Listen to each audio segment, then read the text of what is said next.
Hello everybody and welcome to JTV. Well, today we're joined across the pond with Rabbi Manis Friedman. Rabbi Friedman is a regular guest on JTV and we love to hear his original insights on all kinds of matters. And so I thought we could try a different approach today, which is to get Rabbi Friedman's reaction to various videos that have done the rounds online that have gone pretty viral.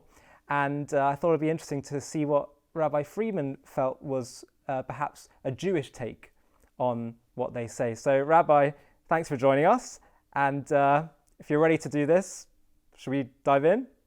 Let's jump in. We're having a fight and I find out that it's, because you were abused by your uncle when you were 5 or some goddamn thing. It's like, it's very frequent that sort of thing happens. There's your partner is, manifesting some weird anomalous behavior. You just can't make heads or tails of it. It doesn't seem related to what you're doing at all. They don't want to talk about it. And so as soon as you bring it up, they get mad. And then you bring it up again, they even get madder and they tell you that you're not going to talk about that or they're going to leave. And so maybe you really, really persist and then they break down and cry, and then they have this horrible memory that comes flooding forward that's completely, you don't know what to do with it. And then you have to sort it out. It's like, you think you're going to do that unless there's a good reason? You have to know, we better sort this out or we're going to be carrying it around for the next 40 years. That maybe is enough motivation so you'll actually try hard to solve a problem. It's a lot easier to say, well, sorry, we're not going there. But then, good, you'll have it every day, every goddamn day for the rest of your life. Rabbi, your response? Well, I'm not sure what his point is.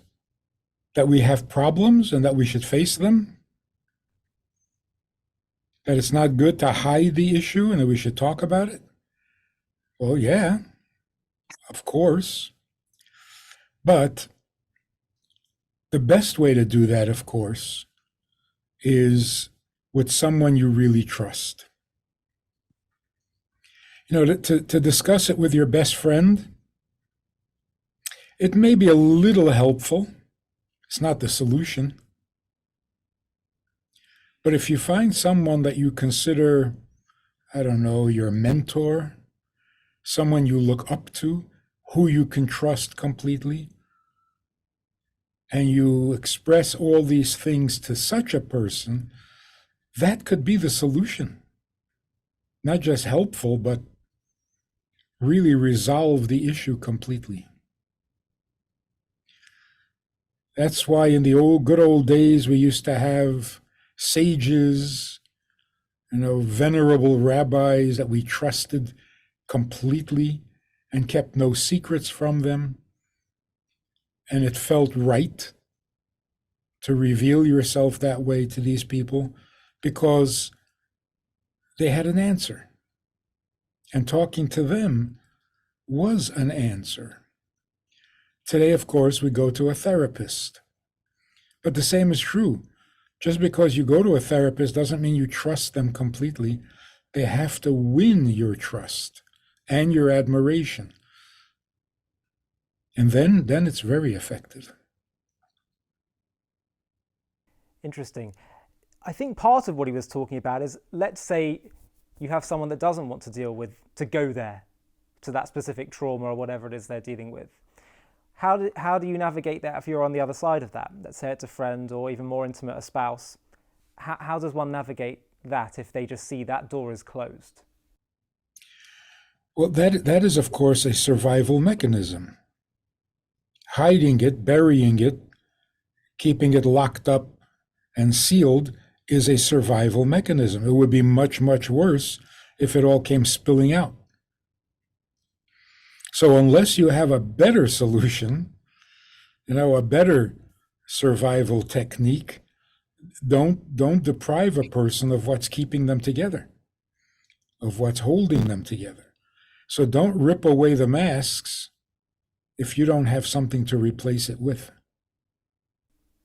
And does anyone have the prerogative to rip away someone else's mask, or does it have to be done by the person themselves?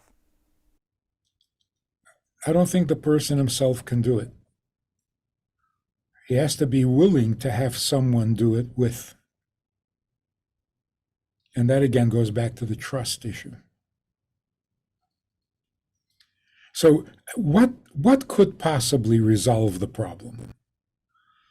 I had a horrible experience. It traumatized me, whatever that means. I can't think about it. I can't handle it. I can't live with it. So I deny it. I suppress it. Now, what do you want me to do? You want me to face it? You want me to speak about it? You want me to what? Relive it? What good will that do?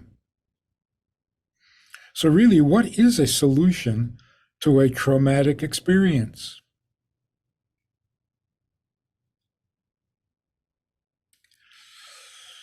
Well, there are a few possibilities.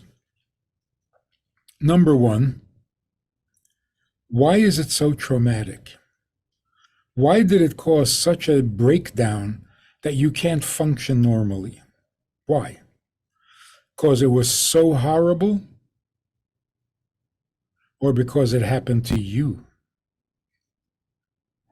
You hear about the same thing happening to someone else, it doesn't sound that bad. Walk it off, walk it off. In other words, we take it so personally that our person is damaged. Because you can have some scary, horrible, really undesirable experiences and not take it so seriously, because you're not taking it so personally. And so it doesn't affect your personhood. A person who is wise and trustworthy and so on, if you reveal it to such a person, that person can help you disassociate. Why are you taking it so personal? It happens to many people. You weren't singled out by some kind of special treatment or divine punishment or something. It was a lousy experience. It doesn't have to devastate your personhood. And why is our personhood being devastated so devastating? Because we make it personal. Why would that happen to me? Why did they do that to me? Yeah, they do it to everybody. It's not just you, and it's not really even about you. It's just about a person with bad habits. So, not taking it personal is what people are trying to do when they disassociate. Like make believe it didn't happen to me, which of course is not healthy. But there is a healthy way of distancing yourself from it. I remember hearing this therapist, I'm not sure what exactly his title was, it was many, many years ago. And he said to somebody who was complaining about a trauma, he said, when you think about it, does it look like a jumbo 60-inch screen, full color, with surround sound? Okay, next time you think about it, reduce the size to about a 30-inch screen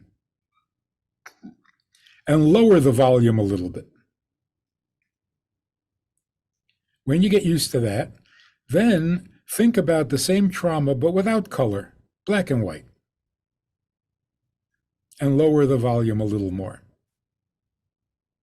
Eventually, he reduced it down to a black and white silent film on a 5-inch screen. I don't know if that works in that very literal way, but the concept of it is correct. It was a huge, monstrous experience. Well, I don't know about monstrous, it was huge. I'm not sure it was that huge, it was big. How big? Actually not that big. So we can relate to the experience in different ways. And that's why it's so important when a child is traumatized and they come and report it to their parent, how the parent reacts will determine how the child is going to survive or handle this experience. If the parents overreact, it scares the child even more, because the child doesn't know what just happened to me. I don't understand what just happened. So they come and they tell you so that you can put a perspective on it. So if you freak out, then they know that something horrendous happened to them. Something gets hard to tolerate or handle. If you're calm about it, and they figure, oh, so it wasn't so terrible. Because they don't know what to make of it. Generally, people who are in shock don't know what to make of it. So when somebody they trust gives their reaction, they take that as the signal of how significant is this thing I just experienced. And then also, we've gotten very, very used to the word trauma, and we apply it to every experience. You know, I was crossing the street, I was almost hit by a car. I'm so traumatized. Why are you traumatized? You had a scary moment there. See, again, in order to be traumatized, you have to take it personally. You have to, some guy in a car was out to run me over. No, he wasn't. He was drunk. And you almost got hit. Scary. Not traumatized for life. So we got to be a little careful with the use of the word trauma. Not every experience is a trauma, even if it's an unpleasant experience. But you got to hear this from somebody you trust.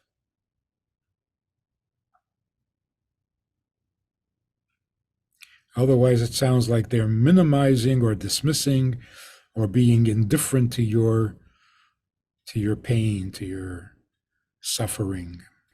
And I was going to say, at the other end of the scale, you could have parents that overreact. You could also have parents or friends, family that might underreact too much to the extent where someone really went through something and it's just being ignored. Yeah, well, that's the trust element. You trust that they will not ignore you, they will not dismiss you, they will not make fun of you, they won't judge you, and they'll give you an honest reaction, an appropriate reaction, a proportionate reaction. So dealing with trauma, the key is to somehow to depersonalize it. Yeah. You know, even when you go to a doctor with a physical problem, like you're having chest pains and you're panicking, and you walk into the doctor's office and the doctor says, so what's your problem? You say, I'm having chest pains. And the doctor says, oh, yeah, so where are the pains? That's it, you feel better. The doctor's calm and his confidence, you stop panicking. But imagine if the doctor panics. You'll die on the spot.